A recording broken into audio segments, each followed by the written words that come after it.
Hello and welcome. I'm Exit Light and this is my channel.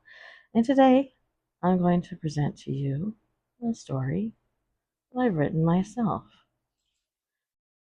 Get cozy, get a blanket, something to drink, and settle in while I walk you through this. John walks into the huge skyscraper where the newspaper he writes for is located. The sun is shining off the windows and it looks beautiful, but he only thinks about that for a split second as he steps into the elevator. As the doors close, he realizes that he's still wearing the same slacks and white button-up from yesterday. His tie is hanging loosely around his neck. He had a long night. As he steps out of the elevator and enters the floor for the Chronicle, he is met with the steely glare of Megan, whom he refers to as his arch-enemy.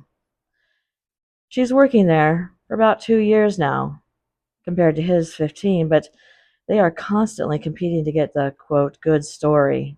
Something better than a great-grandma celebrating her 103rd birthday or how a missing dog came home after 7 years. And she was like a dog with a bone.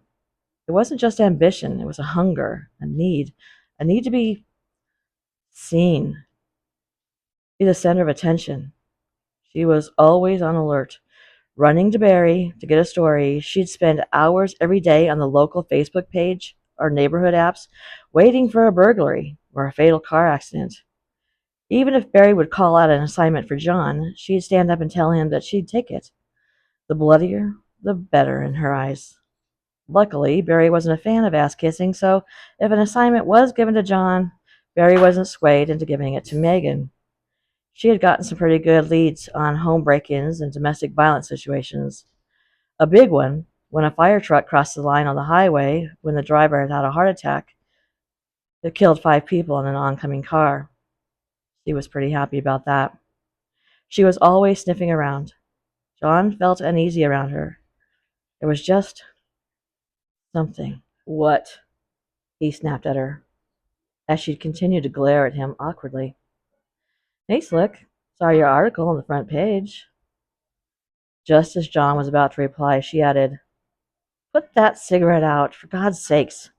2024. He'd forgotten to put it out before he entered the building. Casually, he looked at it, and he let it slowly drop onto the tiled floor. And then he slowly crushed it with his shoe, while looking directly into her eyes. My bad. And my name is John, not Slick. The previous night, he'd been at the scene of a pretty gruesome murder in the Lansdowne Park. He'd gotten some pretty great photos, too, and overheard the police discussing some details.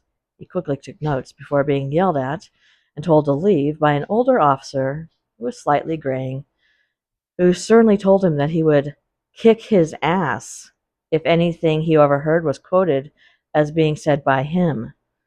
John had gone straight home and written the article, and he didn't quote the officer that he knew as Carter Stevens.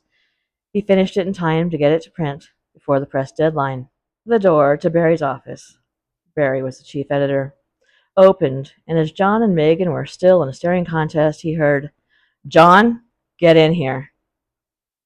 He was used to being barked at by Barry Godfrey. He didn't seem to have any other volume other than a 10. Sit down, Barry barked again. As John sat down, he found himself nervously picking at a Band-Aid on his finger. He didn't normally get nervous, but for some reason, he was today. Yes, said John. Barry was still standing as he leaned over his desk, which was quite an undertaking with his belly, which seemed to be making the buttons on his shirt work harder than he thought was possible.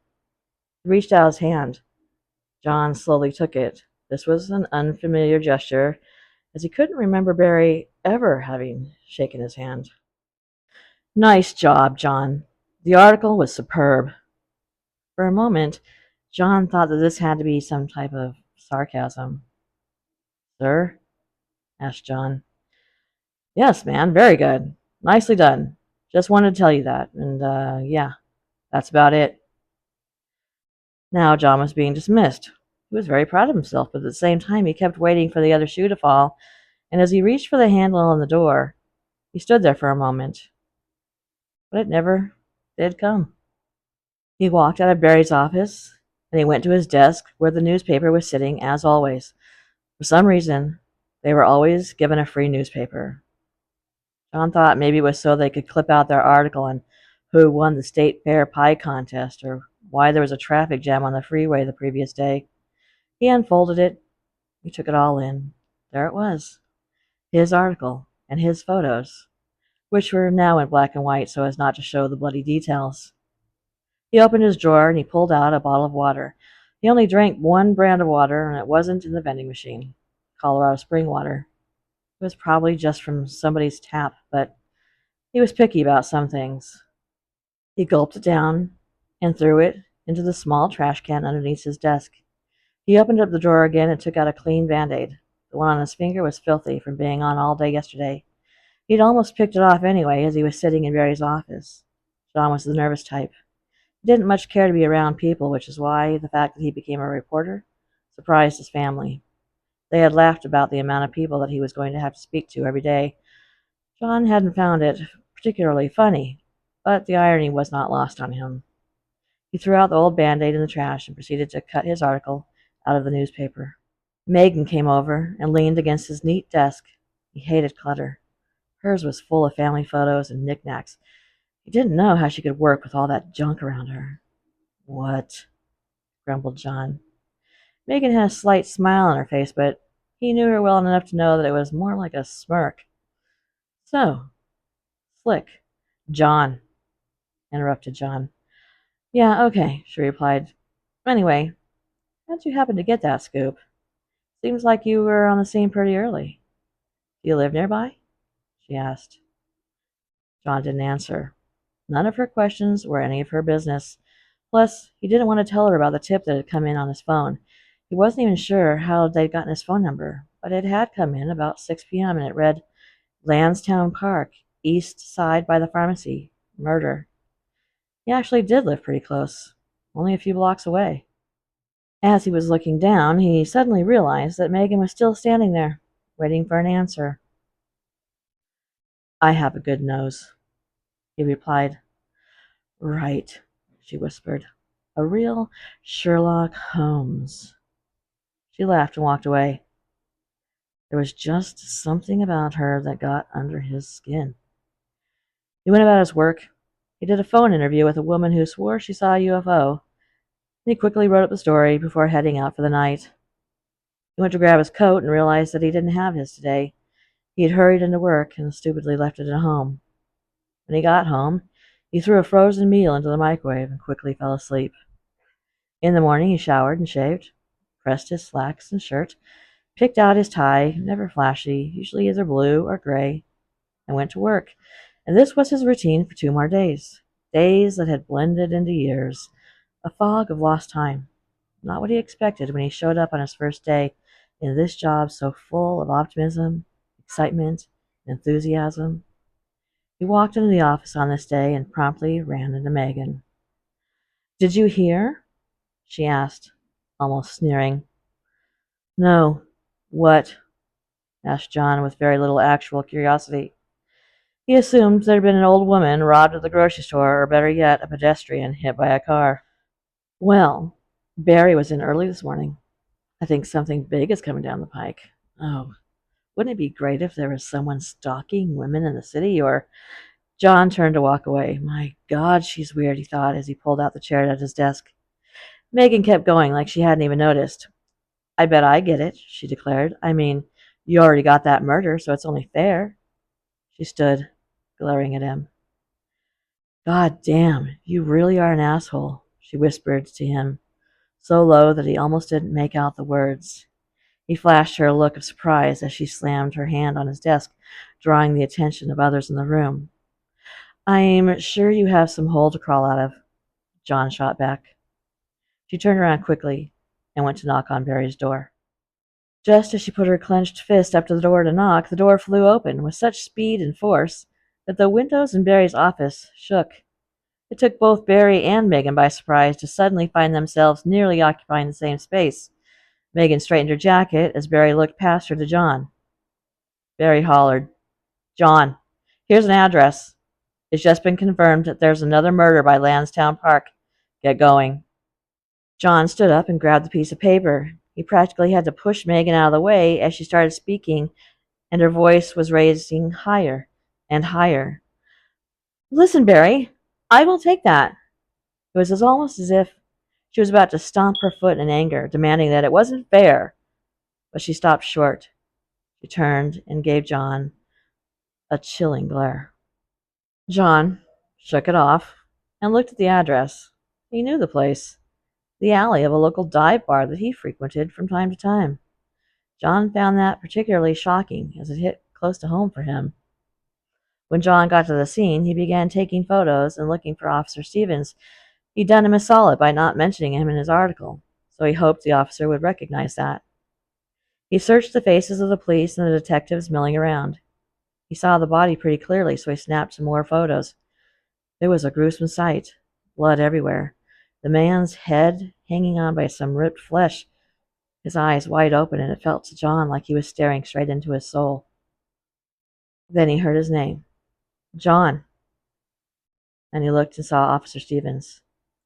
And he began, "Look, I'll give you some information. Not a lot, but enough to get you some good press. We need to catch this guy." John jotted down everything he was told and went straight back to the office to write the article. White man, early 30s, still had his wallet, can't release the name until family are notified. Brown hair, 6'1", red shirt, jeans. Knife was a weapon, which John had already quickly figured out by what he'd seen. John looked through the photos to pick out a few good ones and noticed something he hadn't at the scene. A Colorado water bottle, like the one he drinks, off to the side of the victim. So clear now. Made John shudder. Way too close to home. The article came out. John got another attaboy from Barry and some others in the office. Even the doorman at his apartment had shaken his hand while commenting that the crime had been so close to them. He mentioned that he'd been telling the residents to be very careful. 3 days had passed, and John was sitting at his desk, concentrating on the spelling of the woman's name who'd won a place on the school board, when 2 police officers walked in. He had looked up and quickly noted that they were speaking softly to Megan. Then he looked back at his computer. Suddenly, he heard a man's voice asking, "Are you John Templeton?" It was one of the officers. His partner stood on the other side of John. "What's this about?" asked John. "Just answer the question, sir," shot the officer behind John. "Yes, I am." He felt irritated. "Why do you want to know?" The officer replied, "Just stand up, John. Don't cause a scene. Turn around and put your hands behind your back." "No," John protested. The office was silent. No clacking of computer keyboards, no chit-chat. Barry standing quietly at the door. Megan avoiding his gaze. "Now, John, or I'll have to tase you." John stood up and did what they said. Confusion was making his head spin. "John Templeton, you're under the arrest for the murder of Michael Spencer." "Who the hell is that?" asked John. "Anything you say can and will be used." John blocked out the rest. Fear was setting in. John was booked into the county jail. He called his sister, whose husband was a lawyer. He felt desperate, scared, cold, confused.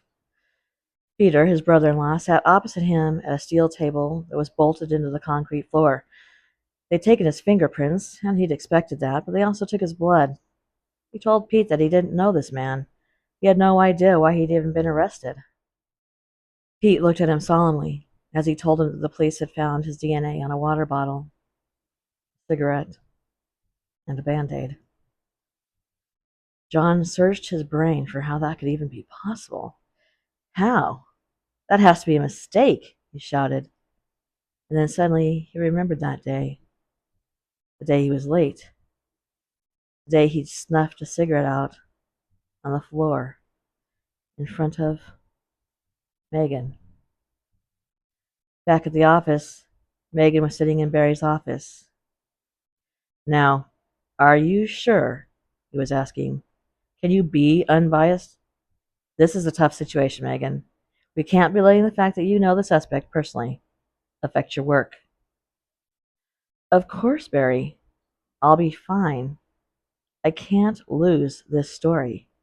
You have no idea how hard I've worked to get my hands on a story like this. Trust me. Thank you for coming to my channel. Good night.